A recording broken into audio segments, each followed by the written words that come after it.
Commander Vivian Ashworth's heels struck the marble plaza like gunshots, each step a declaration of authority as she crossed toward the bench at the edge of the ceremony grounds. There, 50 feet from where the Secretary of the Navy would be speaking in less than an hour. A homeless man, crying, his shoulders shaking with sobs he wasn't even trying to hide, tears cutting tracks through the grime on his weathered face. She straightened her dress whites and prepared to do what she did best: remove problems before they became visible. The Naval War College graduation ceremony was her responsibility, her masterpiece. 3 months of planning, 17 visiting admirals, 2 senators, and coverage from every major military news outlet on the eastern seaboard. And now this. Some vagrant had wandered onto the grounds and planted himself on the memorial bench like he belonged there, weeping like a child in full view of the arriving families. She stopped 3 feet from him, close enough to smell the years of street living that clung to his torn pea coat.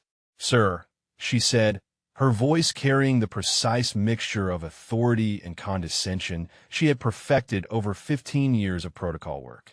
"Sir, I need you to leave. This is a private military function, and you are not authorized to be here." The old man didn't look up. His eyes remained fixed on the stage being constructed across the plaza, where soon the names of heroes would be read aloud. His hands, she noticed despite herself, were folded in his lap with an odd precision. Scarred hands, calloused in patterns she didn't recognize. But what did that matter? Homeless men accumulated scars. "Sir," she said again, louder now, "I'm speaking to you. You need to vacate these premises immediately, or I will have base security remove you." Finally he spoke. His voice came out hoarse, cracked from disuse, barely above a whisper. "I just need to hear his name. Please. Just once." Ashworth felt her jaw tighten. She had dealt with this before. The delusional ones who wandered onto bases claiming connections they didn't have, telling stories they had invented to justify their presence among real service members. "Whose name?" she asked, making no effort to hide her skepticism. "Nathan," he whispered. "Lieutenant Commander Nathan Thornwood. They're going to say his name today." She pulled out her tablet, fingers moving across the screen with practiced efficiency. The posthumous honors list appeared, and there it was. Lieutenant Commander Nathan Ezekiel Thornwood, Navy Cross recipient, died saving his crew during a submarine emergency 3 years ago. She looked back at the crying man, at his matted gray hair and the pea coat held together with hope and fraying thread. "And what exactly is your relationship to Lieutenant Commander Thornwood?" she asked, her tone making clear she expected a lie. "He's my son." The words hung in the air between them. Ashworth almost laughed. Of course, this vagrant was claiming to be the father of one of the most decorated submarine officers of the decade. She had heard every story, every desperate claim from every broken man who wanted to feel important for just one moment. This was no different. "Sir," she said, and now her voice carried an edge sharp enough to cut. "Lieutenant Commander Thornwood's family has been notified and accommodated. His actual family. If you were his father, you would be seated in the VIP section with the Secretary of the Navy, not sitting on a bench looking like you crawled out of a dumpster." The old man flinched. It was small, barely perceptible, but she saw it. Good. Maybe shame would accomplish what authority had not. "I'm not asking for a seat," he said, and something in his voice made her pause. Something steady beneath the brokenness. "I'm not asking for anything. I just want to hear his name. I'll be quiet. I'll stay right here. Please, if you're watching this from anywhere around the world right now, take a moment to drop a comment and let us know where you're joining us from. Stories like this one, about hidden heroes and unrecognized sacrifice, happen in every community. You might have a quiet legend in your own neighborhood and never know it. And if these stories speak to you, consider subscribing to the channel. Your support helps us share more of these incredible moments. Now, let's continue. Ashworth's patience, never abundant, had officially expired. She lifted her radio.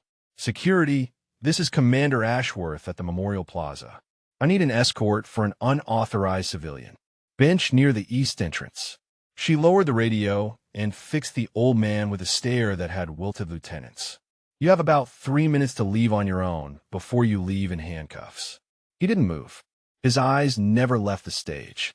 And for just a moment, in the way he held himself despite everything, in the set of his shoulders and the stillness of his scarred hands, he looked like something other than what he appeared to be. He looked like a man who had once known how to wait for things far worse than security guards. But Ashworth didn't notice. She was already turning away, already moving toward the arriving dignitaries, already dismissing him from her mind as a problem solved. What she didn't know, what no one assembling in those pristine white uniforms knew, was that before this ceremony ended, this crying old man would empty the entire plaza. And it wouldn't be because he was removed. She didn't see the four-star Admiral step out of his vehicle across the grounds. She didn't see him pause, his eyes catching the hunched figure on the bench. She didn't see him change direction, walking not toward his reserved seat, but toward the one person everyone else was trying to ignore. Admiral Marcus Sterling had commanded fleets. He had buried friends and sent men to die for causes larger than themselves. And in 50 years of service, he had learned one unshakable truth. A sailor's tears always had a story worth hearing. He was walking toward that story now, and Commander Ashworth's carefully planned ceremony was about to become something else entirely. The old man didn't see him coming. He was still watching the stage, still waiting for a name, still carrying a weight that had bent him but never quite broken him. The tears had slowed, but not stopped. They felt like they had been falling for years. And somewhere in his chest, pressed against his heart in the breast pocket of that ruined peacoat, a letter worn soft as cloth held the last words his son had ever written to him. Ashworth radioed for security, but someone else had already noticed the crying man, and he was walking over. Admiral Marcus Sterling had worn 4 stars for 11 years. He had commanded carrier groups in waters where a single wrong decision could start wars. He had stood in the Situation Room while presidents made choices that would echo through generations. He had learned, in half a century of service, to read a room before he entered it and to read a man before he spoke to him. And right now, everything in him was focused on the crying figure hunched on that bench. His aide, a young lieutenant commander with perfect posture and a schedule mapped to the minute, moved to intercept him. "Sir, your seat is prepared. The secretary will be arriving in 20 minutes, and protocol requires." Sterling held up one hand without breaking stride. The aide fell silent. There were moments when rank meant nothing and instinct meant everything. And after 50 years, Sterling knew the difference. Commander Ashworth saw him coming. Her face cycled through confusion, concern, and something approaching panic as she realized the keynote speaker was walking not toward the VIP section, but toward the problem she had just called security to remove. She moved to intercept, her heels clicking double time across the marble. "Admiral Sterling, sir," she said, positioning herself between him and the bench. "I apologize for this disturbance. I've already called for an escort. This individual is unauthorized, and I assure you he will be removed before." Sterling stopped. He looked at her with eyes that had watched men die and had ordered men to kill and had never once flinched from either. "Commander," he said, and his voice was quiet in the way that thunder is quiet before it breaks. "What is that man doing?" "Sir, he's crying. He claims to be related to one of the posthumous honorees, but I have no verification, and frankly his appearance suggests." Sterling stepped around her. She actually reached out as if to stop him, then thought better of it. Her hand fell to her side, and she could only watch as a 4-star admiral walked across the plaza and sat down on a bench next to a homeless man. The old man didn't look up. His eyes remained fixed on that distant stage, on the podium where names would soon be read. Sterling studied him in profile. The weathered face, the gray hair that hadn't seen a barber in years, the peacoat that had once been navy blue, he realized now, before time and neglect had faded it to something closer to grief. And the hands. Sterling looked at those hands folded so precisely in the man's lap, scarred across the knuckles, calloused in patterns that spoke of rope work and metal and decades of labor that left permanent marks. "Son," Sterling said gently, "why are you crying?" For a long moment, the old man didn't respond. His shoulders trembled. A fresh tear cut down through the grime on his cheek. Then, slowly he turned. His eyes met Sterling's, and in that moment the Admiral saw something he recognized. Something beneath the brokenness. A depth that homelessness hadn't created and couldn't erase. "My boy," the old man whispered. "They're going to say his name today. Nathan. Lieutenant Commander Nathan Thornwood. And I haven't heard anyone say his name out loud in 3 years." Sterling felt something shift in his chest. He knew that name. Everyone in the submarine community knew that name. The young officer who had sealed himself in a flooding compartment to save his crew, who had chosen certain death over any chance that his 19 sailors might die with him. The Navy Cross recipient whose sacrifice was taught at Annapolis as an example of what honor actually meant. "Nathan Thornwood was your son," Sterling said. It wasn't a question. The old man nodded. The motion seemed to cost him something. Sterling was quiet for a moment, processing. Then he asked the question that had been forming since he first saw those scarred hands. "Nathan Thornwood was your son. But tell me, sailor, who were you?" The old man's jaw tightened. Something flickered across his face, there and gone, like a door cracking open onto a room that had been sealed for decades. "Nobody," he said finally. "Just his father. Just a man who couldn't save him." Sterling had interrogated enemy combatants. He had negotiated with diplomats who lied for a living. He knew when someone was hiding something, and this man was hiding an ocean. "Those scars on your hands," Sterling said, nodding toward them. "Those aren't for nothing. That's rope work. Demolition work, if I had to guess. And the way you're sitting right now, spine straight, even when everything else is broken, that's not nothing either." The old man looked down at his own hands as if seeing them for the first time, as if remembering what they had once done, what they had once been capable of. "My wife used to say that," he murmured. "She used to say I couldn't hide what I was no matter how hard I tried. Something about how a man holds himself. She said she could see the Navy in me, even when I was sleeping." "Your wife," Sterling prompted. "Eleanor." The name came out like a prayer, like something sacred that hurt to speak aloud. "She died. 4 years ago. Cancer. And after that, I couldn't." He stopped, swallowed. The tears were flowing freely now, but he made no move to wipe them away. "After that, I couldn't remember why I was supposed to keep going. She was the reason. She was always the reason. And without her, everything just—" He didn't finish. He didn't have to. Sterling understood now. Not the whole story, not yet, but enough. A man who had been something once. A man who had lost his wife and lost himself in the losing. A man whose son had died a hero and who had come here, to this place, just to hear that son's name spoken one more time. Commander Ashworth's voice cut across the moment. "Admiral Sterling, security is here. If you'll allow them to handle this situation, we can proceed with the ceremony as planned." Sterling turned. 2 base security officers stood at attention behind Ashworth, waiting for orders. Behind them, the first families were beginning to arrive, white uniforms and summer dresses filling the plaza with color and conversation. He looked at the security officers. He looked at Ashworth, whose face was a mask of professional concern that barely concealed her impatience. Then he looked back at the old man on the bench, at those scarred hands and that faded peacoat and those tears that wouldn't stop falling.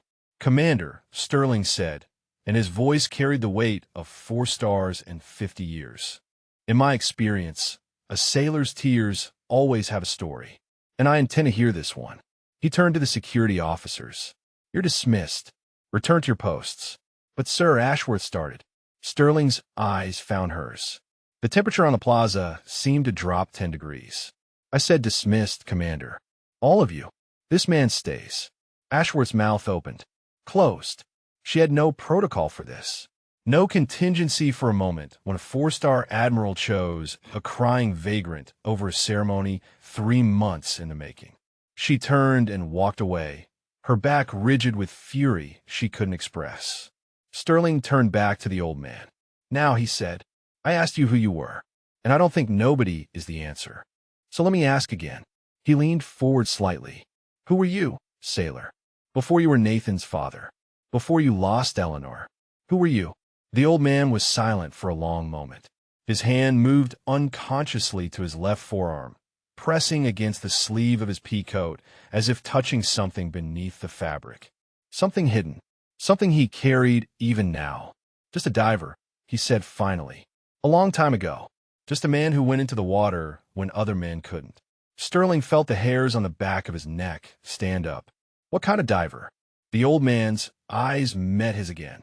And this time, beneath the grief and the brokenness, something else surfaced. Something hard. Something forged in depths where light never reached. The kind that doesn't exist in any official record, he said quietly. The kind that does the work before the work can be documented. Sterling's breath caught. He knew what that meant. He knew exactly what that meant. And suddenly, this wasn't just about a grieving father anymore. Commander Ashworth stood at the edge of the plaza, watching the impossible unfold. A four-star admiral, the keynote speaker for the most important ceremony of her career, was sitting on a bench having a conversation with a vagrant. Families were arriving. Cameras were being positioned. The Secretary of the Navy's motorcade had been spotted 3 miles out, and Marcus Sterling was chatting with a homeless man like they had all the time in the world. She had worked too hard for this. 15 years of flawless ceremonies. 15 years of ensuring that every moment, every salute, every folded flag landed exactly as it should. She had built her reputation on perfection, and she was not about to watch it crumble because some delusional street person had wandered onto her grounds with a story about a dead son. She approached again, this time flanked by 2 senior officers she had pulled from the arriving delegation. Rear Admiral Douglas Hathaway walked on her left, his chest heavy with ribbons from 30 years of submarine service. Captain Morrison walked on her right, the War College's executive officer, and technically her superior, though he had always deferred to her on ceremonial matters. Admiral Sterling, Captain Morrison said as they reached the bench. Sir, with respect, the ceremony begins in 40 minutes. Your remarks are scheduled for. I know when my remarks are scheduled, Sterling said without turning around. He was still focused on the old man, still waiting for something. What's your name, sailor? Your real name. The old man hesitated. His hand was still pressed against his left forearm, against whatever lay hidden beneath that weathered sleeve. Ezekiel, he said finally. Ezekiel Thornwood. Hathaway stopped mid-step. His face, weathered from decades of service beneath the ocean's surface, went pale. He stared at the old man with sudden intensity, his eyes dropping to that arm, to the hand pressed against the fabric.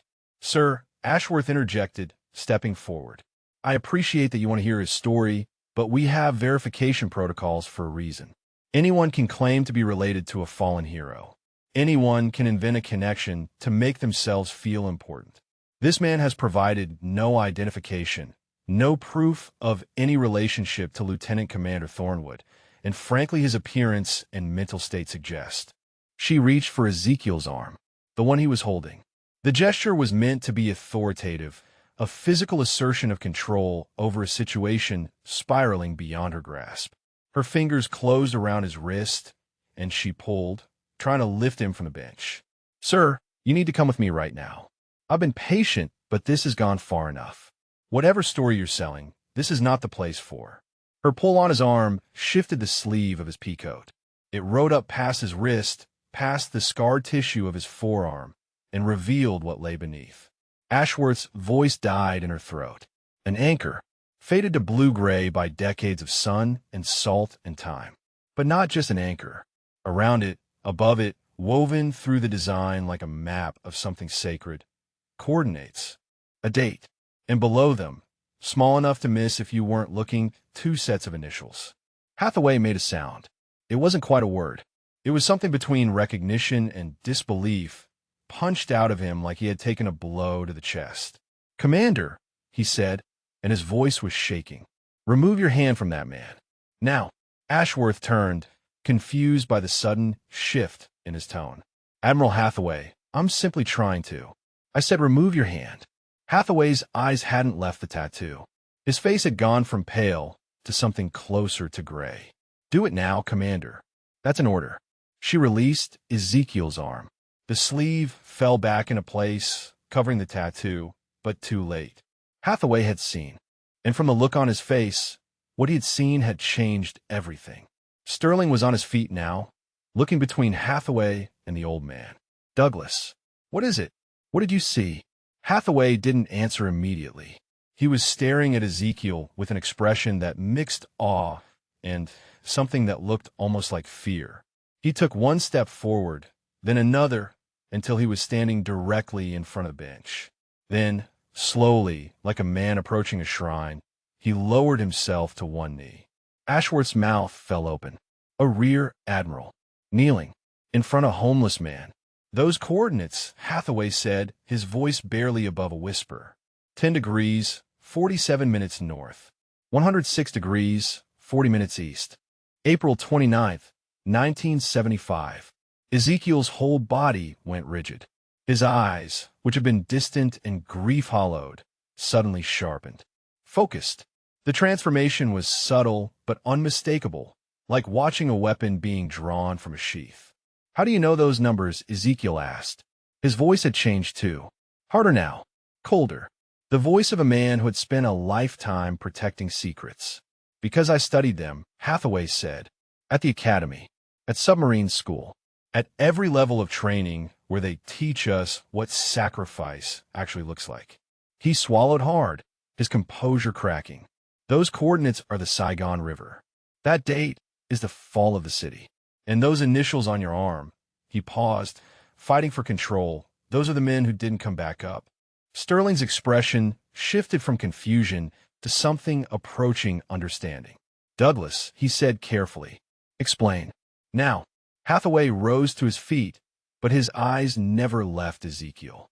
"Sir, before the SEALs were what they are now, before the special warfare community was formalized, there were the underwater demolition teams. The UDT. They did the work that no one else could do. They went into the water when going into the water meant almost certain death." "I know what UDT was," Sterling said. "Then you know about Operation Frequent Wind. The evacuation of Saigon." Hathaway's voice was gaining strength now, taking on the cadence of a briefing he had memorized years ago and never forgotten. When the city fell, there were Marines trapped on a pier. 217 of them. The extraction ships couldn't reach them because the channel was blocked. Debris, scuttled vessels, obstacles placed by the enemy specifically to prevent evacuation. Sterling nodded slowly. "I've read the reports." "Then you've read about the diver," Hathaway said. "The one man who went into that water 19 times. 19 dives into a channel full of wreckage and enemy fire. He cleared a path with his bare hands and whatever charges he could carry. His team told him to stop after 7 dives. Said he was going to die if he went back in. He went back in 12 more times." Hathaway turned to look at Ezekiel, at the old man who sat motionless on the bench, tears still tracking down his face, but his eyes now hard and distant. "The official reports don't name him," Hathaway continued. "Classified. Buried. Like it never happened. But we know the coordinates. We know the date. And we know the call sign that the Marines on that pier heard over the radio every time he surfaced." He took a breath. "Depth charge." The name hung in the air like a ghost. Sterling looked at Ezekiel, at the scarred hands, the faded peacoat, the tears that hadn't stopped falling. "Depth charge," Sterling repeated quietly. "That's you." Ezekiel didn't answer, but he didn't have to. The truth was written in the way he held himself now, in the steel that had emerged beneath the grief, in the silence that said more than any words could. Ashworth had gone completely white. Her hand, the one that had grabbed his arm, hung at her side like it belonged to someone else. And somewhere across the plaza, the first notes of the ceremony's processional music began to play. The music drifted across the plaza like it belonged to another world. Somewhere beyond the bench, beyond the small circle of officers who had just witnessed something impossible, families were finding their seats. Cameras were being tested. Programs were being opened to pages listing names of the honored dead. But here, in this moment, time had stopped. Ezekiel sat motionless, his eyes fixed on something none of them could see. The hardness that had surfaced when Hathaway spoke those coordinates was still there, but beneath it, cracks were forming. Fissures in armor that had held for 50 years. I don't talk about Saigon, he said finally. His voice was quiet, controlled. The voice of a man who had learned long ago that some things were too heavy for words. I haven't talked about it since Eleanor died. Sterling lowered himself back on a bench. The ceremonial music continued in the distance, but he made no move toward it. Tell me about Eleanor, he said. Ezekiel's jaw tightened. For a moment, it seemed he wouldn't answer. Then something in him released, like a pressure valve finally giving way. She was a nurse, he said. Navy nurse. I met her in '68 at Balboa Medical. I had come back from a dive that went wrong. Ruptured my eardrum. Couldn't hear out of my left side for 3 weeks. He paused, and something almost like a smile ghosted across his face. She was the one who changed my bandages. Told me I was the worst patient she'd ever had. Said I kept trying to leave before I was healed. Sounds like she knew you, Sterling said. She knew me better than I knew myself. Ezekiel's hand moved to his chest, pressing against the breast pocket of his peacoat, against the letter hidden there. When I came back from Saigon, I wasn't right. The things I saw, the things I did, the men I couldn't save. He shook his head slowly. I would wake up in the middle of the night, and I wouldn't know where I was. I'd be back in that water, feeling the debris against my hands, hearing the gunfire above the surface, knowing that if I stopped, 200 men were going to die. Hathaway stood at attention, listening. His eyes were wet, but his posture was rigid, bearing witness. Eleanor saved me, Ezekiel continued. Every night, I woke up drowning. She was there. She would hold me and tell me I was home. Tell me the water was gone. Tell me that what I did mattered, that those Marines got to go home because of me. He drew a shaky breath. She spent 40 years pulling me out of that river. 40 years of waking up to a man who was still fighting a war that ended before our son was born. The mention of Nathan landed like a stone in still water. Ripples spread across Ezekiel's face, grief surfacing fresh and raw. Nathan never knew, Ezekiel said. About Saigon. About what I did. It was classified. Buried. By the time the records were unsealed, I didn't know how to tell him. How do you explain to your son that his father spent a night swimming through hell, and that he's never really left? Sterling was quiet for a moment.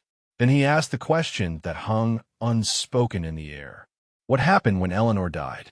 Ezekiel closed his eyes. The music from the plaza seemed to fade, replaced by a silence that pressed against them all. She got sick in the spring, he said. Cancer. Started in her lungs, spread everywhere before the doctors even found it. She was gone in 4 months. He opened his eyes, but they were seeing something far away, something none of them could reach. I held her hand at the end. She made me promise to keep living. Made me promise to stay close to Nathan. Made me promise that I wouldn't let the water take me. His voice cracked on the last word. I broke every promise, he whispered. The day after her funeral, I couldn't get out of bed. The day after that, I couldn't look at Nathan without seeing her eyes looking back at me. He has her eyes, had her eyes, the same color, the same way they crinkled when he smiled. Ezekiel's hand pressed harder against his chest, against the letter. I left a note, he said. Told him I loved them. Told Nathan and his sister that they deserved better than watching their father drown. I walked out of my own house with nothing but my coat and my tags, and I never went back. Sterling felt his throat tighten. For years, he said. You've been on the streets for 4 years. Ezekiel nodded once. I couldn't be what they needed. I couldn't be anything. Without Eleanor, the water came back every night, and there was no one to pull me out. So I stopped trying to surface. I just let myself sink. Hathaway made a sound, something between a curse and a prayer. His hand came up to cover his mouth. Nathan looked for me, Ezekiel continued. I know he did. I saw him once, about a year after I left. He was in uniform, walking through a shelter downtown, showing my picture to anyone who would look. I hid in a supply closet until he left. He drew a ragged breath. I couldn't let him find me. Couldn't let him see what I'd become. His father, the man who dove 19 times into hell, hiding in a closet because he was too broken to face his own son. The words fell into silence. Even the distant music seemed to pause, as if the entire world was holding its breath. How did Nathan die? Sterling asked gently. Ezekiel's whole body seemed to contract around the wound. 3 years ago. His submarine had a flooding emergency. Compartment breach. He was the officer in charge of damage control. He paused, fighting for each word. He sealed himself in the flooding section, manually closed the hatches from inside, kept the water contained long enough for the rest of the crew to surface. 19 sailors, Hathaway said quietly. He saved 19 sailors. Ezekiel nodded, tears streaming freely now. Just like his father. That's what the newspapers said. I read them all. Every article. They called him a hero. Said he learned sacrifice from someone. He looked up at Sterling with eyes that held an ocean of grief. He learned it from me. I taught my son how to die for others. And then I wasn't even there to bury him. Sterling reached out and placed his hand on Ezekiel's shoulder. The touch was gentle, but it seemed to anchor the old man to the present, to pull him back from wherever the memories had taken him. You're here now, Sterling said. I just wanted to hear his name, Ezekiel whispered. One more time. Just once. I couldn't go to his funeral. Couldn't face his sister. Couldn't face anyone who knew what I'd done, how I'd abandoned them. But today I thought maybe I could stand at the edge of the crowd and hear someone say his name out loud. He looked toward the stage, toward the podium where soon the posthumous honors would be read. I just needed to hear it. Nathan, my boy, my son who died the way I taught him to live. The processional music swelled. Somewhere beyond them, the ceremony was beginning. But on this bench, at the edge of everything, a different ceremony was taking place. One with no protocol, no schedule, no cameras, just a father, finally speaking the words he had carried alone for 4 years. And an admiral who was beginning to understand that sometimes the greatest heroes were the ones who had fallen the furthest. The ceremony had begun. Rows of white uniforms filled the plaza, bright against the manicured green of the Naval War College grounds. Families sat in designated sections, clutching programs and tissues. The Secretary of the Navy had taken his seat in the front row, flanked by senators and flag officers whose combined authority could reshape the future of American sea power. None of them knew what was unfolding 50 yards away. Admiral Sterling remained on the bench beside Ezekiel, making no move toward his reserved seat or the podium where his speech waited. Rear Admiral Hathaway stood nearby, his posture rigid, but his eyes soft with something that looked like reverence. Captain Morrison had quietly excused himself, muttering something about informing the ceremony coordinators of the delay.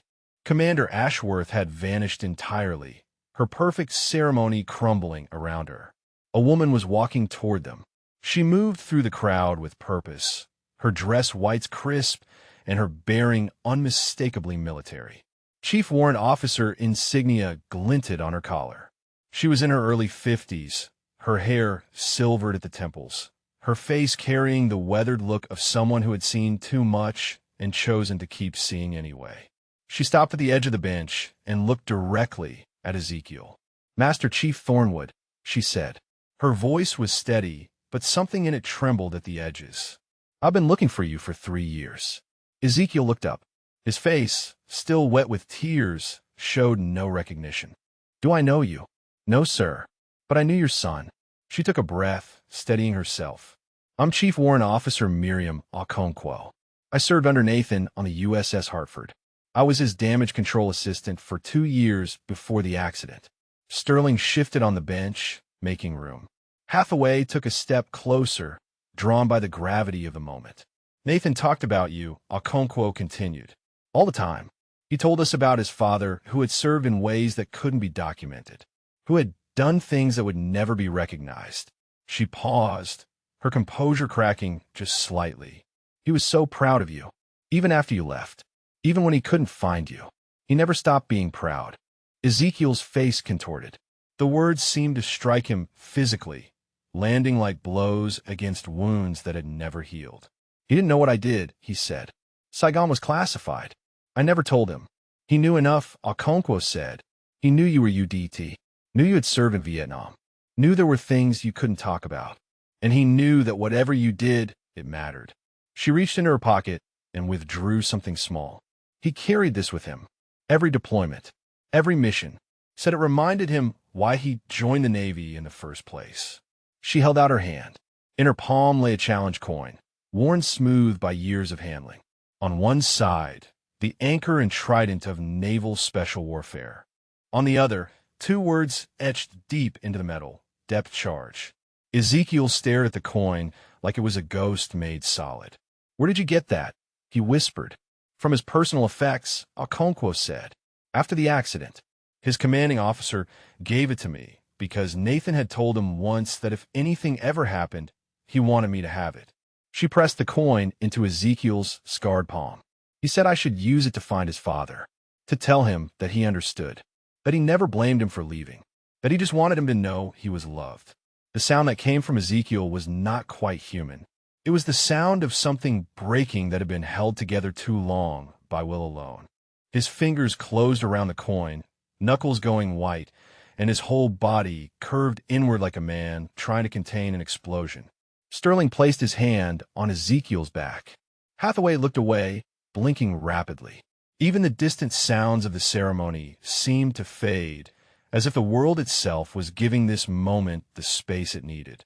"I run a program," Okonkwo said softly, "here in Newport, for veterans who've lost their way. Combat vets, mostly. Men and women who came home and couldn't figure out how to stay." She crouched down so she was at eye level with Ezekiel, meeting his grief heated.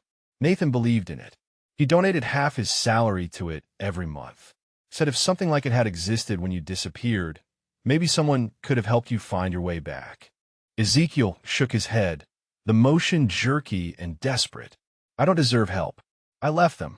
I abandoned my son. I wasn't there when he died. I wasn't there when they buried him. I don't deserve." Okonkwo reached out and placed her hand over the coin, over the last piece of Nathan that still existed in this world. "Master Chief," she said, "your son spent the last 3 years of his life hoping you would come home. He wrote letters he never sent. He visited shelters in every port city his submarine touched. He never gave up on you." She squeezed his hand. "His last request," she continued, "before that final deployment. He called me into his stateroom, and he said, 'Miriam, if anything happens to me, find my dad. Tell him I forgive him. Tell him there's nothing to forgive. Tell him I just want him to come home.'" The words hung in the air like something holy. Ezekiel looked at her with eyes that had seen the bottom of the ocean and the depths of grief and had somehow survived both. "He asked you to find me. He asked me to save you," Okonkwo said. "The way he couldn't. The way you couldn't save him." She stood slowly, but kept her hand extended toward him. "The program has a bed. It's been empty for 3 years. I've been saving it." Sterling spoke then, his voice rough. "Take the help, Master Chief. That's not a request from an admiral. That's a request from one sailor to another." Ezekiel looked at Sterling, at Hathaway, at Okonkwo with her extended hand and her steady eyes and the weight of Nathan's final wish pressing against everything. In the distance, the ceremony droned on. Names were being read. Honors were being bestowed. The machinery of military recognition grinding forward as it always did. But here, on this bench, something more important was happening. A choice was being offered. A door was being opened. And for the first time in 4 years, Ezekiel Thornwood was being asked not to sink, but to surface. He looked down at the coin in his hand, at the words etched in a metal by a son who had never stopped believing. Depth charge, his call sign, his identity. The man he had been before the water claimed him. He looked back at Okonkwo's extended hand, and for the first time since Eleanor died, he didn't turn away. Ezekiel did not take her hand. Not yet. But he didn't pull away either, and in that small act of stillness, something shifted. His fingers uncurled from around the challenge coin, and he looked at it again. Really looked at it. The metal was warm from his grip, worn smooth in places where Nathan's thumb must have rubbed it thousands of times. On ships, in ports, in the quiet moments before danger when a sailor thinks about the people who made him who he is. He carried this, Ezekiel said, his voice hollow with wonder. All those years I was hiding in shelters and sleeping under bridges, he was carrying this. Carrying me. Okonkwo nodded. He never stopped, Master Chief. Even when everyone told him to. Even when his sister said it was time to let go. He used to say that you taught him what it meant to never give up on a mission. She paused, letting the words land. He never gave up on you. The ceremony continued in the background. A speaker was at the podium now, voice droning through a microphone about honor and sacrifice and the meaning of service. Words that floated across the plaza like leaves on water, touching nothing, changing nothing. Here, everything was changing. Sterling stood slowly, his knees protesting after so long on the hard bench. He looked toward the ceremony, then back at Ezekiel. "They're going to read Nathan's name soon," he said. "The posthumous honors are near the end of the program. You came here to hear it." Ezekiel's head lifted. The grief was still there, carved into every line of his face, but something else was surfacing now, something that looked almost like resolve. "I did," he said. "I thought I would stand at the edge of the crowd, hear his name, then disappear again." He looked down at the coin in his palm. "But now I don't know if I can." "Can't what?" Hathaway asked. "Disappear," Ezekiel said. He closed his fingers around the coin again, gently this time, holding it like something precious rather than gripping it like something that might escape. "My boy spent 3 years looking for me. Spent his last breath saving 19 sailors the way I saved 200 Marines. Spent his whole life trying to be the man he thought I was." His voice cracked, but he pushed through. "If I disappear now," he said, "then everything he believed about me was a lie. And I can't let that be how this ends. I can't let his faith in me be the last thing I betray." Sterling and Hathaway exchanged a look. Something unspoken passed between them, the silent communication of men who had spent their lives making decisions that mattered. "Master Chief," Sterling said, "I have to give a speech in about 20 minutes. Remarks about service and sacrifice and what it means to wear this uniform." He paused, choosing his next words carefully. "I've given 100 speeches like it. They're fine. They're appropriate. They say what needs to be said." He crouched down, bringing himself to Ezekiel's eye level the way Okonkwo had done. "But I've never had the chance to tell a story like yours," Sterling continued. "A real story. Not sanitized for the press. Not cleaned up for the politicians. The actual truth about what sacrifice costs. What it takes from a man.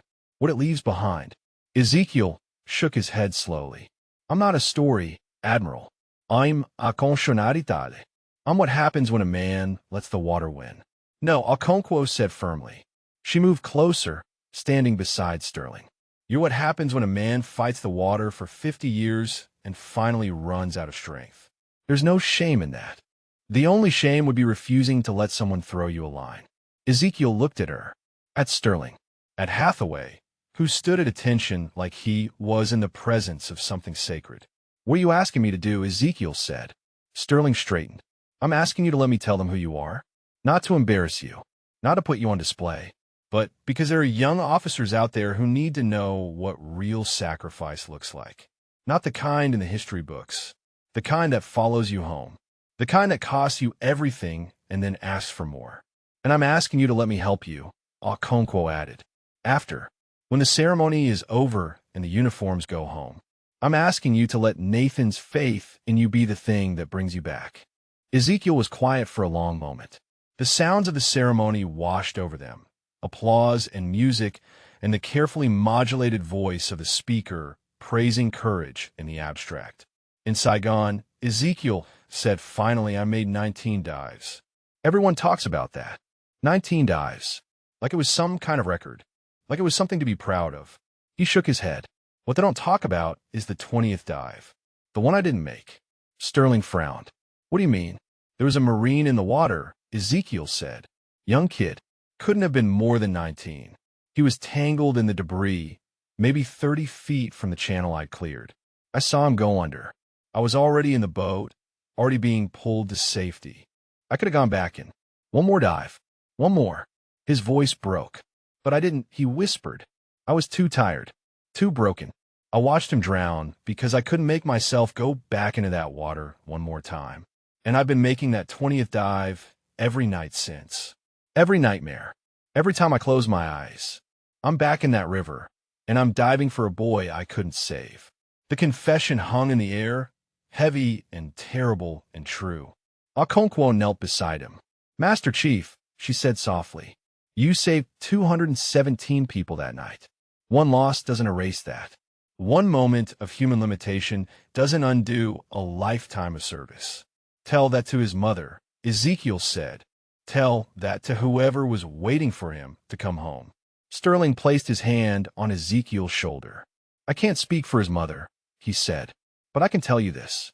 Every officer in that crowd has a 20th dive, a moment they couldn't push through, a person they couldn't save. The ones who pretend otherwise are lying to themselves. He squeezed gently. What separates the broken from the lost isn't whether they fell. It's whether they let someone help them back up.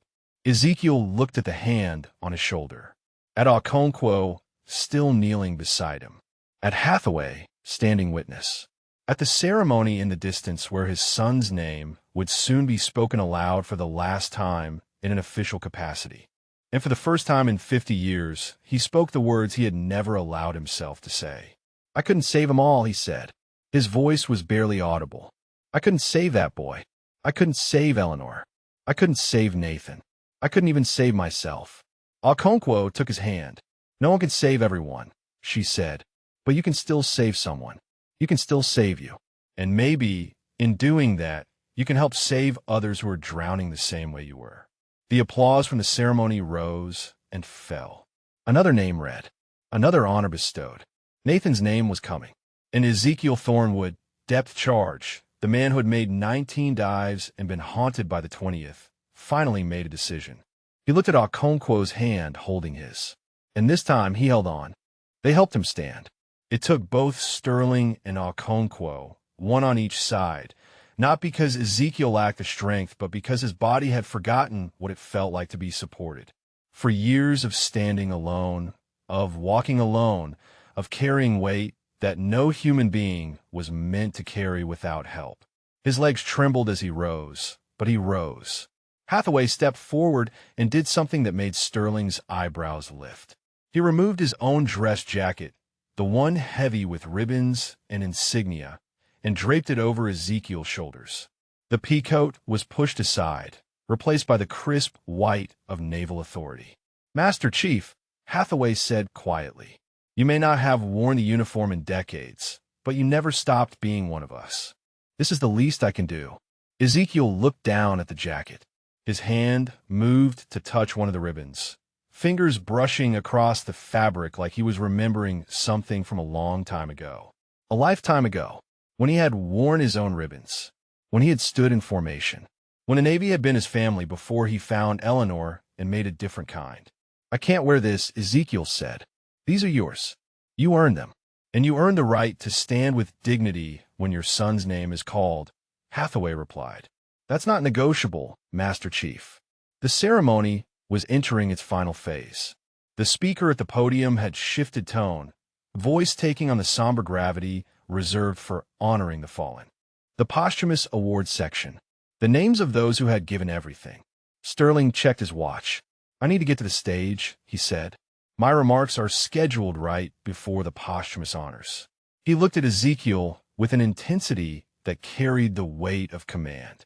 I meant what I said earlier. I won't tell them about you, about Saigon, about what sacrifice really costs. But I won't do it without your permission. Ezekiel was quiet. His eyes moved from Sterling to the distant stage, to the rows of white uniforms and the families clutching tissues, to the podium where Nathan's name waited to be spoken. Why, he asked finally, why does it matter if they know about me? I'm not the one being honored today. Nathan is. Sterling considered the question. Because Nathan's sacrifice didn't come from nowhere, he said. It came from you, from watching you, from the stories Eleanor must have told him when you couldn't tell them yourself. He paused. Those young officers need to understand that heroism isn't a single moment. It's a lifetime. It's everything that comes before and everything that comes after. And sometimes the after is harder than the act itself. Ezekiel's jaw tightened. The after, he repeated. The after nearly killed me. I know, Sterling said. That's exactly why they need to hear it. The wind shifted across the plaza, carrying the scent of salt from the nearby harbor. Ezekiel breathed it in, and something flickered across his face. Memory, perhaps, of other harbors, other missions, the smell of the sea that had been both his salvation and his destruction. Nathan's sister, Ezekiel said suddenly. Sarah, is she here? Okonkwo nodded. Front row. She was given a seat with the other family members of the posthumous honorees. Ezekiel's face contorted. She'll see me. If I stay. If the Admiral talks about me. She'll know I'm here. She'll know I came for her brother's ceremony, but I couldn't come for. He stopped. Couldn't finish. Couldn't come for what? Okonkwo prompted gently. For her, Ezekiel whispered. For any of it. I'm Mr. Wedding. She got married 2 years ago.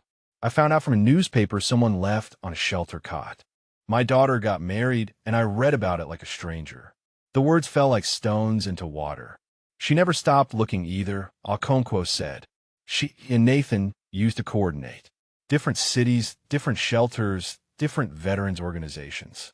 She spoke at a conference last year about families of missing veterans, about what it does to the people left behind. She paused.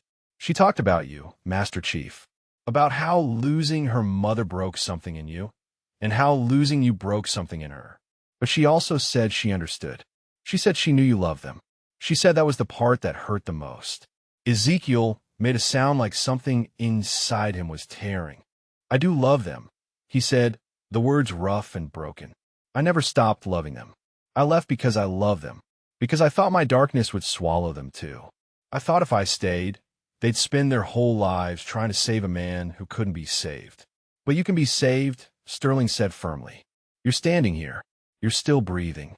You survived 4 years on the street when plenty of men in your condition don't survive 4 months. He gripped Ezekiel's shoulder through the borrowed jacket. You're still fighting, Master Chief. You just forgot that fighting doesn't have to mean fighting alone. The ceremony music shifted. A hymn began to play, soft and mournful. The prelude to the posthumous honors.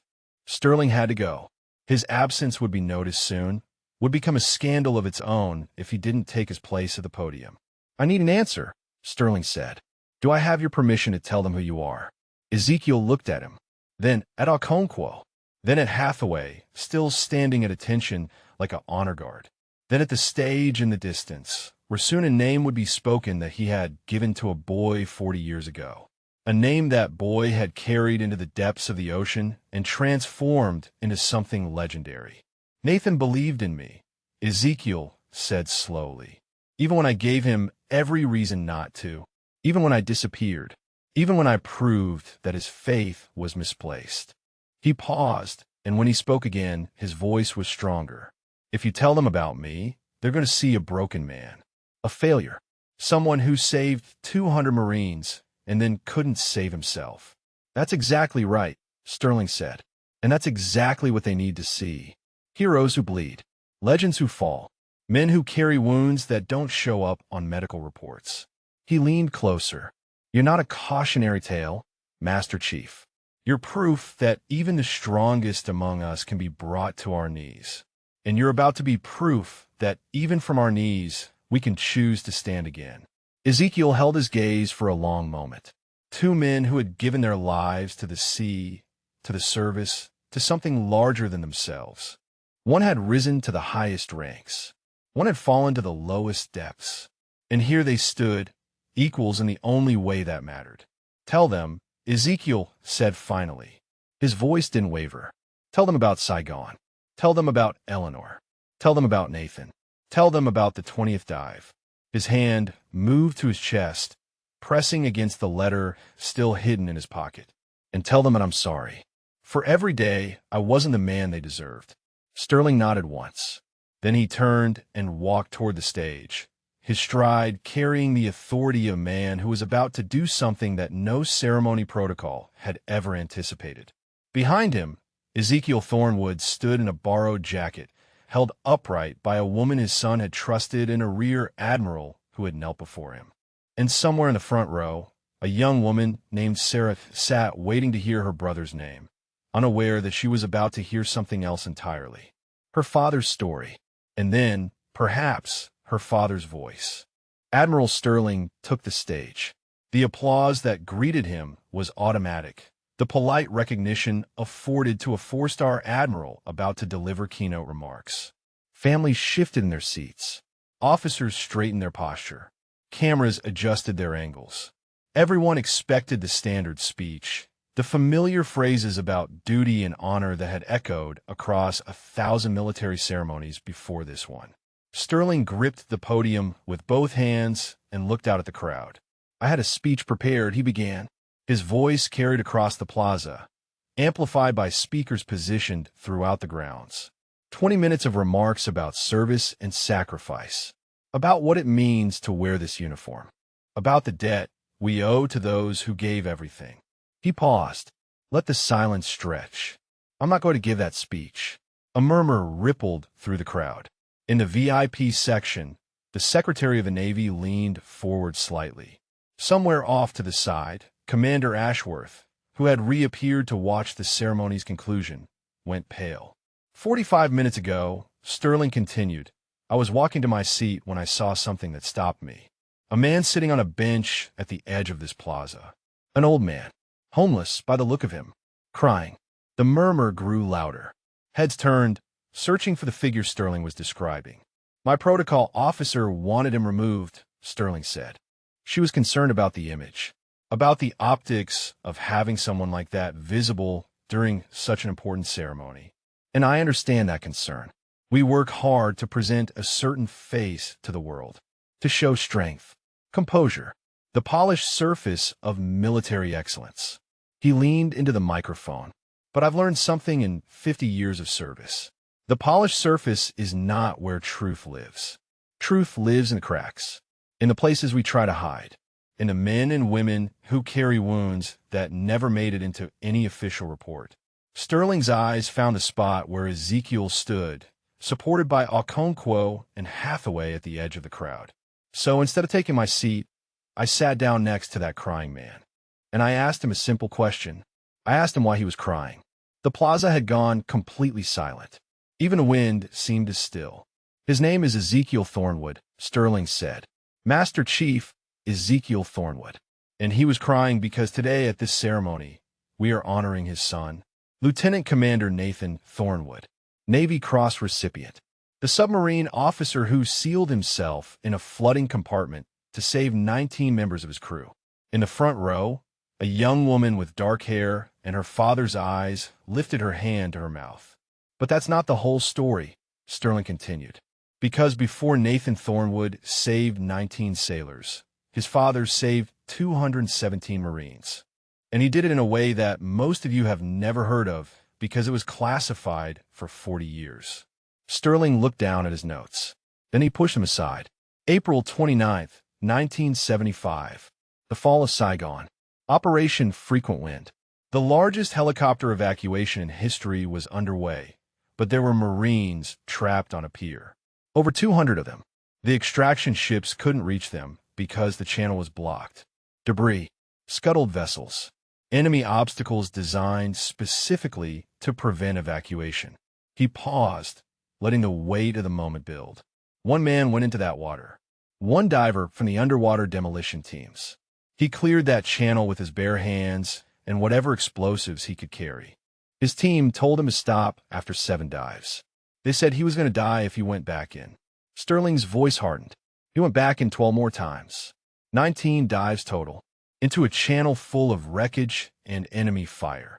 And when he surfaced for the last time, bleeding from shrapnel wounds and barely conscious, 217 Marines evacuated through the path he had cleared.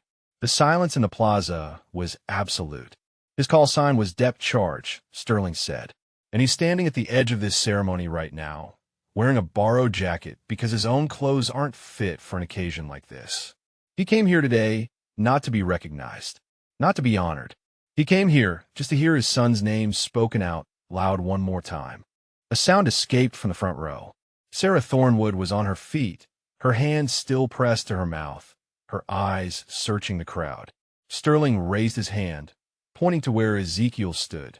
"That man," he said, his voice thick with emotion. "That man lost his wife to cancer 4 years ago. And when she died, something in him broke. He walked away from his family because he believed his pain would destroy them. He's been living on the streets ever since, carrying a grief so heavy that most of us can't even imagine it."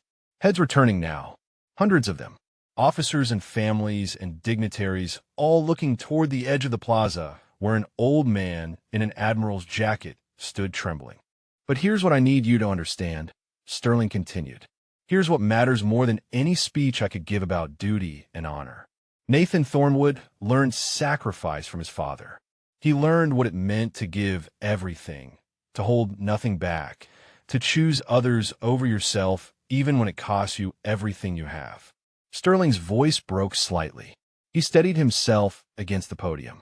Nathan made that choice in a flooding submarine compartment, and his father made that choice 19 times in the waters off Saigon. The difference is that Nathan's sacrifice ended his life in a moment of heroism. His father's sacrifice has been ending his life slowly, every day, for 50 years. The crowd was motionless, transfixed. "We talk about sacrifice in the abstract," Sterling said. "We give speeches about it. We hand out medals for it.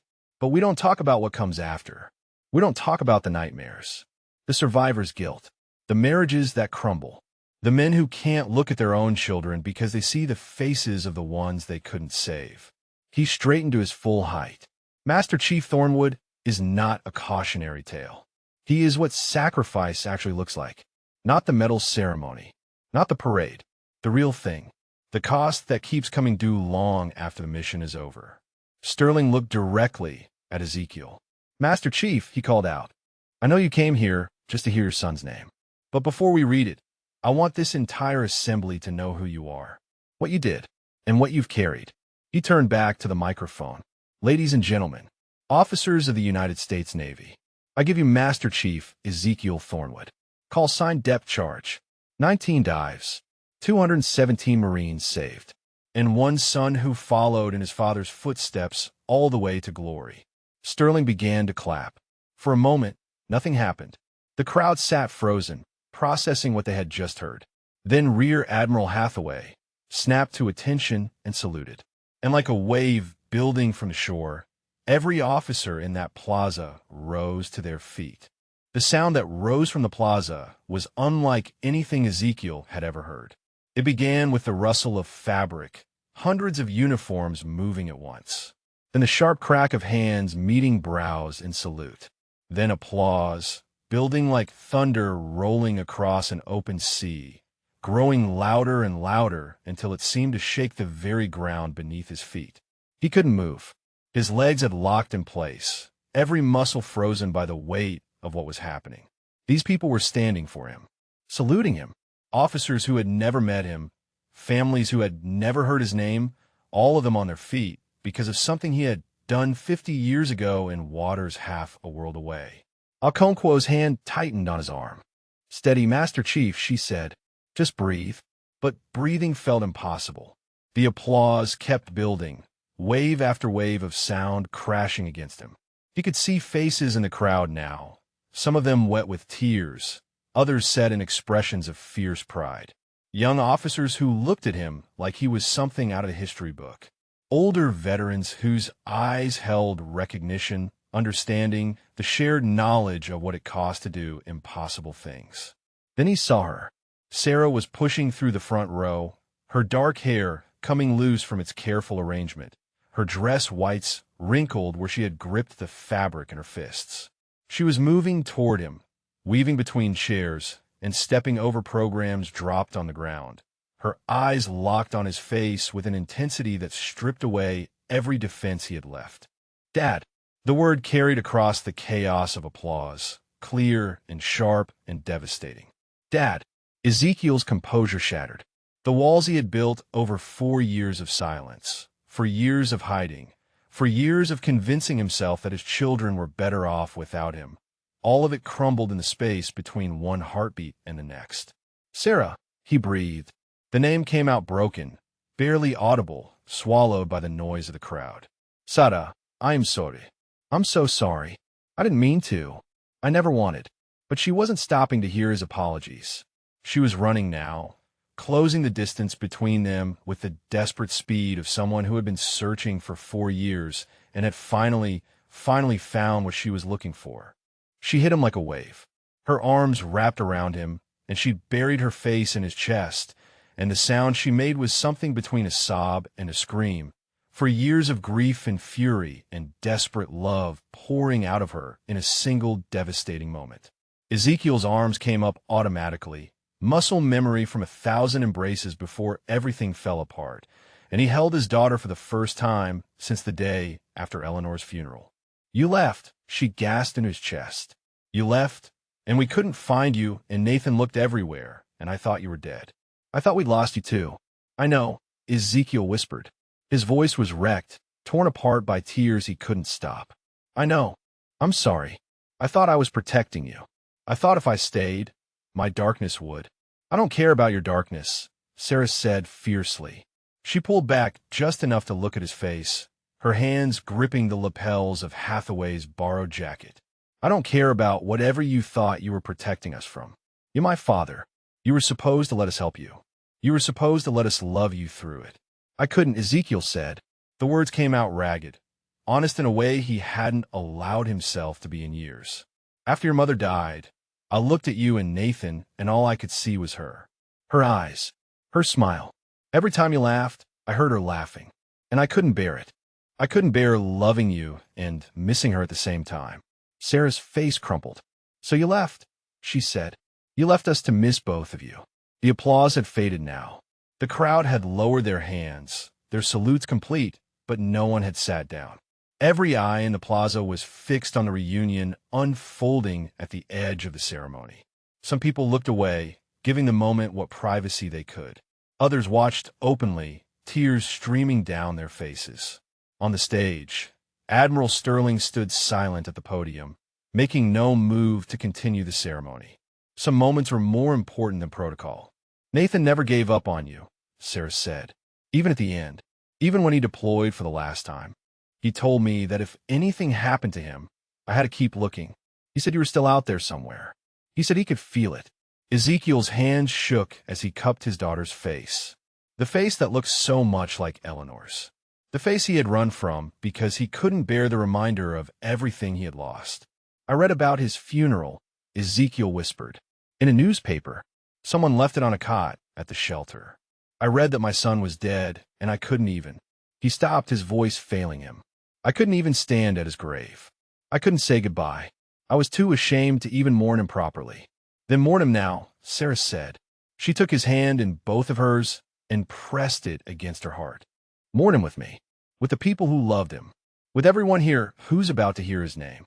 She turned toward the stage, toward Sterling, who was watching them with wet eyes and infinite patience. "Admiral," Sarah called out. Her voice was raw but strong, carrying across the silent plaza. "I think we're ready now. I think my father is ready to hear his son's name." Sterling nodded slowly. He turned back to the microphone, and when he spoke, his voice was thick with emotion. "Ladies and gentlemen," he said, "we will now proceed with the posthumous honors. And we will begin with a young man who learned everything he knew about sacrifice from the man standing at the edge of this plaza. A man who made 19 dives. A father who never stopped loving his children, even when he couldn't find a way to stay." He looked down at the paper in his hands. For extraordinary heroism and valor beyond the call of duty, at the cost of his own life, the Navy Cross is awarded posthumously to Lieutenant Commander Nathan Ezekiel Thornwood. The name rolled across the plaza like a bell tolling. Nathan Ezekiel Thornwood. Ezekiel heard it. He heard his son's name spoken aloud by a 4-star admiral to an audience of hundreds. He heard the name he had given to a baby 40 years ago, the name that baby had carried into the depths of the ocean and transformed into legend. And standing there, held upright by his daughter's arms, surrounded by the salutes of strangers who had become witnesses to his grief, Master Chief Ezekiel Thornwood finally allowed himself to weep. Not in hiding, not in shame, not alone on a bench at the edge of everything, but openly, freely, in front of everyone. The way a father weeps when he hears his son's name and knows, at last, that the boy became everything he ever hoped he would be. The ceremony continued, but it was no longer the same ceremony. Sterling read the remaining names on the posthumous honors list, each one received with solemn applause. But there was something different in the air now, something that had shifted when Ezekiel's story filled the plaza. The words about duty and sacrifice that had been spoken 100 times before carried a different weight. Everyone in attendance had just witnessed what those words actually meant. The cost, the aftermath, the decades of drowning that could follow a single act of heroism. When the last name was read, when the final salute was rendered, people began to move. But they didn't move toward the exits. They moved toward Ezekiel. It started with a single officer, a young lieutenant, barely into his 20s, who walked across the grass with purpose in his stride. He stopped in front of Ezekiel, snapped to attention, and saluted with crisp precision. "Master Chief," he said, "my grandfather was a Marine. He served in Vietnam. He never talked about how he got out of Saigon, but he always said someone saved his life that night. Someone in the water." His voice wavered. "He died 3 years ago, but I think he would have wanted me to say thank you." Ezekiel stared at the young man. His hand came up slowly, returning the salute with movements that felt rusty from disuse, but somehow still correct. Muscle memory that decades couldn't erase. The lieutenant lowered his hand, nodded once, and stepped aside. Another officer took his place. Then another. Then a woman in civilian clothes who explained through tears that her father had been one of the 217. Then a retired sergeant major who had studied the Saigon evacuation at every level of his career and never dreamed he would meet the man responsible for it. They came in a steady stream, each one with a story, each one with gratitude that had waited 50 years for a recipient. Ezekiel received them all. He shook hands and accepted embraces and listened to names of men he had never known but had somehow saved. Sarah stayed at his side through all of it, her hand never leaving his arm, her presence an anchor in the overwhelming tide of recognition.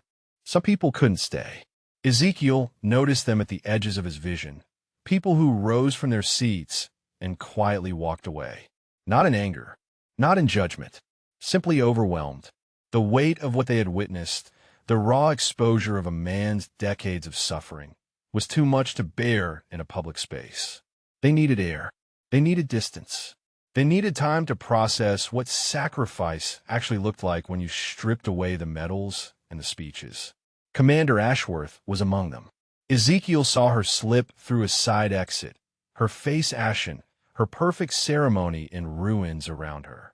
She didn't look back. He wondered if she would ever understand what had happened here, or if she would spend the rest of her career believing that protocol mattered more than truth. Admiral Sterling eventually made his way down from the stage. The crowd parted for him, creating a path to where Ezekiel stood, surrounded by well-wishers. When he reached the old man, he didn't salute. He extended his hand. "Master Chief," Sterling said, "I've given a lot of speeches in my career. That wasn't one of them. That was just the truth, finally spoken out loud." Ezekiel took his hand.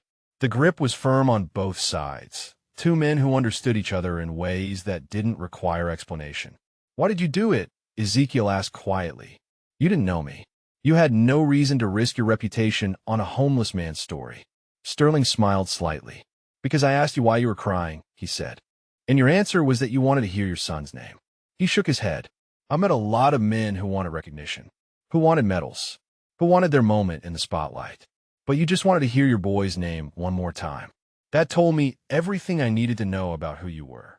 The Secretary of the Navy appeared at Sterling's shoulder. He was a tall man with silver hair and the bearing of someone accustomed to power, but his eyes were red-rimmed. "Master Chief Thornwood," the secretary said, "I've been briefed on your service record. What remains of it, anyway? Most of it is still classified, but what I've seen is extraordinary." He paused. "I'd like to personally ensure that you receive every benefit and recognition you're entitled to. Whatever you need, whatever support we can provide, you'll have it." Ezekiel looked at him for a long moment. Then he looked at Okonkwo, who stood nearby with quiet patience. "There's a program," Ezekiel said slowly, "here in Newport, for veterans who've lost their way, run by Chief Warrant Officer Okonkwo." His voice grew stronger. "My son believed in it, funded it with half his salary. If you want to honor me, honor that. Give her whatever resources she needs to help the ones who are still drowning." The secretary glanced at Okonkwo, then back at Ezekiel. "Done," he said simply. "Whatever she needs, Okonkwo's composure cracked for just a moment. Her eyes glistened, but she straightened her spine and nodded. Thank you, Master Chief. The crowd was beginning to thin now. Families gathered their programs and their children and drifted toward the parking areas. Officers clustered in small groups, talking in low voices about what they had witnessed. The plaza that had been filled with ceremony was slowly returning to silence. But Ezekiel didn't move. He stood at the edge of the grounds where he had been crying just hours ago, Sarah still at his side, and he looked out at the harbor beyond. The water glittered in the afternoon sun. The same water that had nearly killed him in Saigon. The same water that had claimed his son. The same water that had haunted his dreams for 50 years. But for the first time in as long as he could remember, it didn't look like an enemy. Dad, Sarah said softly, are you okay? Ezekiel was quiet for a moment. Then he reached into the borrowed jacket and pulled out the letter. Nathan's letter. The one he had carried against his heart through 4 years of homelessness. I never opened it, he said. After the funeral, after I read about it in the paper, someone sent it to the shelter. I don't know how they found me, but I couldn't bring myself to read whatever he wrote. Sarah's breath caught. Dad, I was afraid, Ezekiel admitted. Afraid of what he might have said. Afraid he would tell me he hated me for leaving. That he died disappointed in me. That all his faith was wasted on a father who couldn't even show up. He held the letter out to Sarah. I think I'm ready now, he said, but I don't think I can read it alone. Sarah took the letter with trembling hands. She looked at her father, at the man who had saved 200 Marines and lost himself in the aftermath, and she nodded. Together, she said. Together, Ezekiel agreed. And there, at the edge of the water, father and daughter prepared to hear the last words Nathan would ever speak to them. Sarah's fingers trembled as she unfolded the letter. The paper was soft from years of handling, worn at the creases where Ezekiel had folded and refolded it without ever breaking the seal. Nathan's handwriting covered the page in neat, precise lines. The penmanship of a man who had learned discipline early and carried it into everything he did. She looked at her father. He nodded once, his jaw tight, his eyes fixed on the words he had been too afraid to read for 4 years. Sarah began. Dad, I'm writing this before my last deployment because something has been sitting heavy on my chest, and I need to say it even if you never read it, even if I never find you, even if these words end up in a box somewhere, never delivered. Her voice caught. She steadied herself and continued. I know why you left. I didn't understand at first. When I came home from the academy and found your note, when I realized you had walked away from everything, I was angry. Angrier than I've ever been. I spent months hating you for abandoning us right when we needed you most. Ezekiel made a sound, low and wounded. Sarah reached for his hand without stopping. But then I started to understand. Mom was your anchor, Dad. She was the one who pulled you out of the water every night. She was the one who held the nightmares at bay and reminded you that you were home. When she died, you lost the only thing that made the darkness bearable. Tears were streaming down Sarah's face now, but her voice held steady. I'm not writing to forgive you, Dad. There's nothing to forgive. You didn't leave because you stopped loving us. You left because you loved us so much that you couldn't stand the thought of us watching you drown. You thought you were protecting us from your pain. You were wrong, but I understand why you did it. She paused to wipe her eyes. The harbor wind carried the salt smell of the sea across the plaza, mixing with the salt of their tears. Here's what I need you to know. Whatever you did in Saigon, whatever happened in that water 50 years ago, it made you the man who raised me. The man who taught me that real strength isn't about never falling down. It's about getting back up. Every single time, even when it costs you everything. Ezekiel's legs buckled. Okonkwo was there suddenly, steadying him from behind, keeping him upright as Nathan's words washed over him like a tide. I've studied your mission, Dad. Not the official records. They're still classified. But I've talked to Marines who remember that night. I've heard the stories passed down through generations of servicemen. About the diver who wouldn't stop, who went back into that water 19 times when anyone else would have died after 7. Sarah's voice grew stronger, drawing power from her brother's words. You saved 217 people that night. 217 families who got to see their sons and fathers and brothers come home. And you spent 50 years believing it wasn't enough because you couldn't save everyone, because you couldn't make that 20th dive. She looked up at her father, her eyes fierce through the tears. Dad, listen to me. Nathan wrote this part in capital letters. Listen to what he wanted you to hear. She read the next words slowly, giving each one the weight Nathan had intended. The 20th dive doesn't erase the 19. The one you couldn't save doesn't cancel out the 200 you did. Survival isn't betrayal. Living isn't a sin. Mom knew that. She spent 40 years trying to make you believe it. And now I'm telling you the same thing. Ezekiel was shaking. His whole body trembled with sobs he couldn't contain, tears falling freely onto the borrowed jacket, onto the metal ribbons that weren't his but somehow felt like they belonged. Sarah continued, her voice barely above a whisper now. I'm deploying tomorrow. Submarine duty. Deep water. The kind of missions you never talked about, but I know you understand. If something happens to me, if I don't come back, I need you to know something. She had to stop, had to breathe, had to find the strength to read the words her brother had written before he died, doing exactly what he had described. I need you to know that I'm not afraid, because you taught me that sacrifice isn't about dying. It's about choosing to put others first, choosing to go into the water when everyone else says stop, choosing to be the kind of man who makes 19 dives even when the 20th might kill him. The wind stilled. The harbor went quiet. Even the gulls seemed to hold their breath. If I die in service, Dad, it won't be because you failed me. It will be because you succeeded. Because you raised a son who understood what it meant to give everything for the people depending on him. That's not a tragedy. That's a legacy. Sarah lowered the letter. There was more on the page, but she couldn't continue.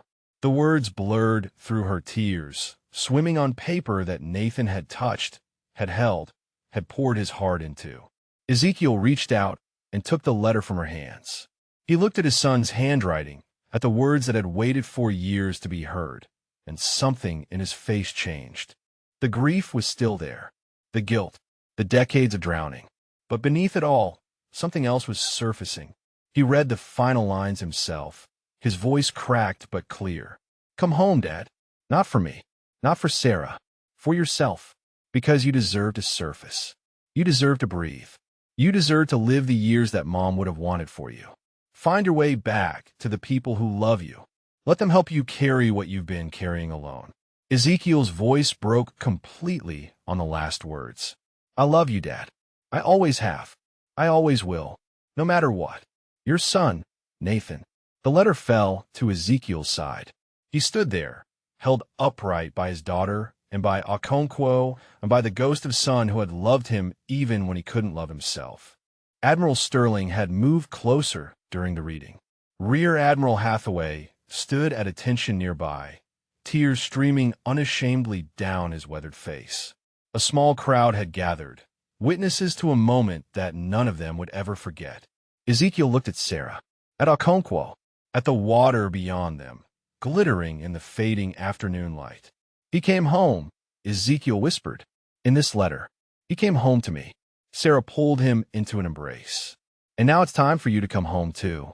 For the first time in 4 years, Ezekiel Thornwood didn't argue, didn't resist, didn't try to disappear back into the shadows where he had been hiding. He just held his daughter and let himself be found. 6 months later, the Newport harbor looked different in winter. The water had turned steel gray, choppy with winds that carried the promise of snow. The Naval War College stood quiet in the distance, its grounds empty of ceremonies, its buildings huddled against the cold. But at the edge of the waterfront, in a converted warehouse that had once stored rope and anchor chain, light spilled from windows and voices carried through the frigid air. Ezekiel stood at the door, watching. The sign above the entrance read Thornwood House. Okonkwo had insisted on the name, and the Secretary of the Navy had approved the funding so quickly that construction had begun before the first leaves fell. Nathan's legacy made brick and mortar, a place for veterans who had lost their way to find it again. Tonight was the first group session in the new building. Ezekiel pushed through the door and felt the warmth wrap around him like an embrace. The main room was simple but welcoming. Couches arranged in a circle, a coffee station against one wall, Photos on every surface, not of battles or medals, but of families. Children, pets, the things worth coming home for. 12 veterans sat in the circle. Some were young, barely into their 20s, still carrying the fresh wounds of deployments that the news had already forgotten.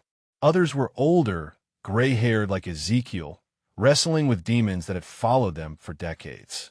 All of them looked up when he entered. "Master Chief," one of them said. A woman with close-cropped hair and a prosthetic leg that she made no effort to hide. "We weren't sure you'd make it tonight. The weather's getting bad." Ezekiel smiled. It was still strange, that expression. His face had forgotten how to make it during the years on the street. But it was coming back, slowly, like circulation returning to a frozen limb. "I've been through worse water," he said. He took his seat in the circle, in the chair that Okonkwo always left empty for him. She sat across from him, her presence steady and grounding, the same way it had been since the day she found him at the ceremony. For those who are new, Okonkwo said, "This is Master Chief Ezekiel Thornwood. He's one of the founding members of this program, and he has a story that I think some of you need to hear." Ezekiel looked around the circle, at the faces watching him, some curious, some skeptical, some so hollowed out by their own pain that they barely seemed present at all. He recognized that look. He had worn it for 4 years. "My name is Ezekiel," he began. His voice was stronger now than it had been 6 months ago, steadier, but it still carried the rasp of years spent in silence. "My call sign was Depth Charge, and I spent 50 years believing that what I did wasn't enough." He told them about Saigon, about the 19 dives, about the Marine he couldn't save, the 20th dive he never made. He told them about Eleanor, about the 40 years she spent pulling him from the water every night, about the day she died and took his reason for surfacing with her. He told them about leaving his children, about the shelter cots and the newspaper obituaries and the shame that had grown so heavy he couldn't stand upright beneath it. And then he told them about the ceremony, about an admiral who asked a crying man why he was weeping, about a daughter who ran across a plaza to embrace a father she hadn't seen in 4 years, about a letter from a dead son that finally gave him permission to forgive himself. When he finished, the room was silent. The woman with the prosthetic leg spoke first. "How do you do it?" she asked. "How do you get up every day knowing what you lost, knowing you can't go back and fix it?" Ezekiel considered the question. He had asked himself the same thing every morning since the ceremony. Every morning when he woke up in a real bed instead of shelter cot. Every morning when he looked in a mirror and saw a man he was still learning to recognize. "I don't fix it," he said finally. "I carry it, but I don't carry it alone anymore. That's the difference." He looked around the circle, meeting each pair of eyes in turn. "I spent 4 years drowning because I thought asking for help meant I was weak. Thought that a man who made 19 dives should be able to save himself." He shook his head slowly. "But that's not how it works. Strength isn't about never falling. It's about letting someone help you back up. It's about admitting that the water is too deep to swim alone." He paused. "My son knew that. He saved 19 sailors because his crew was there to seal the hatches behind him. He couldn't have done it by himself. Neither could I." A young man in the corner, who hadn't spoken since arriving 3 days ago, shifted in his seat. "What if the people who were supposed to help you are gone?" he asked. His voice was raw, barely used. "What if everyone you trusted is dead? Then you find new people," Ezekiel said simply. "That's what this place is for. That's what we're for." He gestured around the circle. "Every person in this room has lost someone. Every person in this room has a 20th dive they couldn't make. But we're still here. And as long as we're still here, we can help each other surface." The session continued for another hour. Stories were shared. Tears were shed. Coffee was consumed in quantities that would have impressed a fleet admiral. By the time the group broke up, the snow had started falling outside, dusting the harbor in white. Ezekiel stayed behind to help Okonkwo clean up.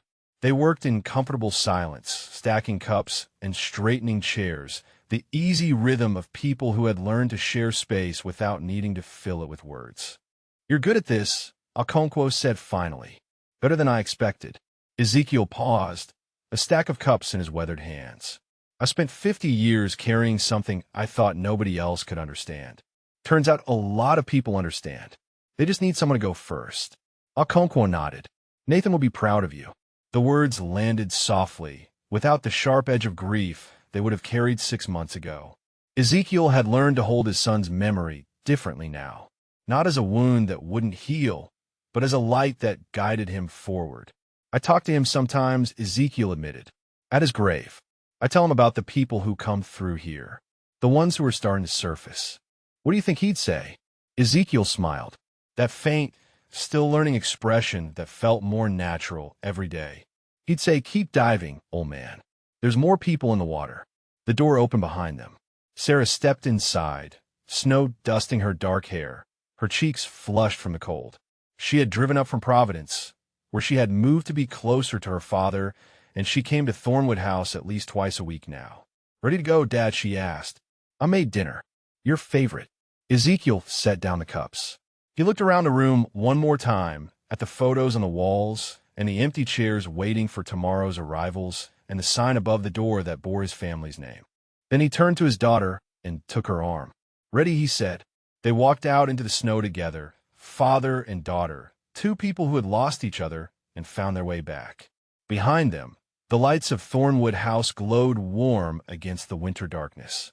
And somewhere beyond the harbor, beyond the gray water and the falling snow, a young man who had learned sacrifice from his father finally rested in peace. Still here, son, Ezekiel whispered into the wind. Still trying. And this time, I'm not trying alone.